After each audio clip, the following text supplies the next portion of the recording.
The purpose of the Bible Millennium in Revelation is to vindicate the justice of God and the mercy of God.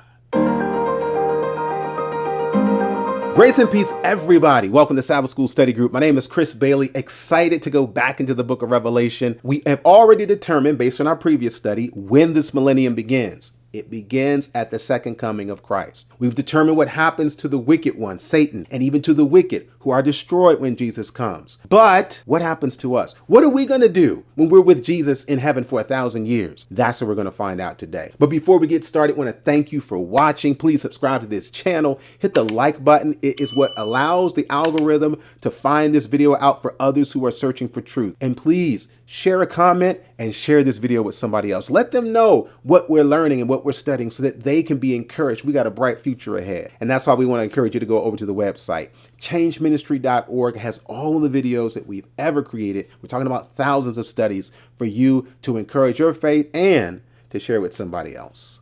The purpose of the millennium. We've already looked at the parameters of the millennium. Now let's understand the purpose. Why, for a specific point of time, are we in heaven with Jesus and with God at this point? It says there in Revelation chapter 20, verses 1 through 3, that John sees in this vision of our future an angel come down from heaven, having the key of the bottomless pit and a great chain in his hand. And he laid hold on the dragon, that old serpent, which is the devil and Satan, and bound him 1,000 years, and cast him into the bottomless pit, and shut him up, and set a seal upon him, that he should deceive the nations no more, till the 1,000 years should be fulfilled, and after that he must be loosed a little season. Notice how it says here that he should deceive the nations no more. One of the reasons why there will be this millennium to take place is so that we can have, this will be our first taste to live in an environment that is deceit-free. To be in a place where there are no lies, where the only option and the only thing on screen is truth. There are no other channels. There are no other sites. There's only one server. And on the server is righteousness. And in order for us to really understand God in his fullness, we need to be in a place that is free of lies. That's what the word of God allows us to sample, even in this world. But for that 1,000 years, there will be no lies. All truth, meaning that all lies will be revealed. So this is one clue as to why God has set aside this 1,000-year period. So now for this 1,000 years where there is all truth and no lies, look at what happens. In verses 4 through 5, it says that John sees thrones. Now, I see thrones, and they that sat upon them, and judgment was given unto them. And I saw the souls of them that were beheaded for the witness of Jesus, and for the word of God, and which had not worshipped the beast, neither his image, neither had received his mark upon their foreheads or in their hands.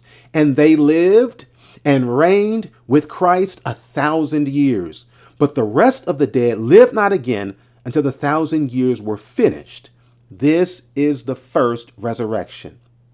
There is a lot of meat here in verses 4 through 5. This is probably the best explanation of what we'll be doing in heaven. It starts off by saying that I saw thrones. These thrones are what we in our culture today would call seats of judgment. It's what the judge sits in. Back in ancient Eastern culture, it was in this position, these thrones or these seats that would be put down. This is when leadership or elders would make decisions and they would cast verdicts. This is what we'll be doing for 1,000 years.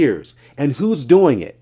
Jesus has us as judges looking over the books. He sees those who were beheaded. He sees those who didn't get the mark of the beast. He sees the faithful throughout all of time, from Adam even up to the end. Those who've been faithful, we sit in judgment now of those who are not in the building, of those who are not home, to understand and try to see, why are they not here? Why is she not here? Why is he not here? We will have an opportunity to see what were the choices that those who are lost made to be where they are. This is the opportunity for God to show everything that he did to save everyone who is lost.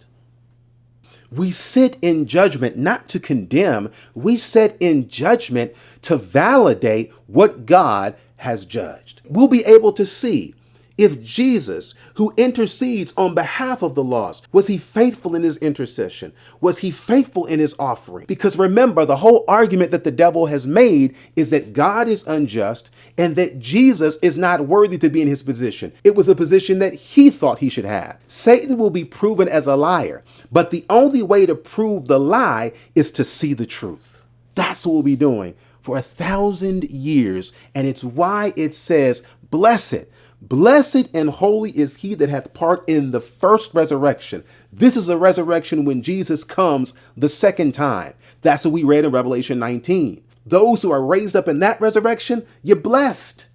On such the second death hath no power, but they shall be priests of God and of Christ, and shall reign with him 1,000 years. I'm so grateful for this verse because it lets us know that God the Father and Jesus the Christ will be involved in this whole millennium. We will be in their presence face to face. We'll be going over the lives of those who are not there, who will then be a part of the second resurrection that's to take place. Because at the end of the millennium, Revelation says that we return to this earth for God to make a new heaven and a new earth. This is when the wicked will be raised up in this second resurrection to experience the second and final death of destruction for their sins.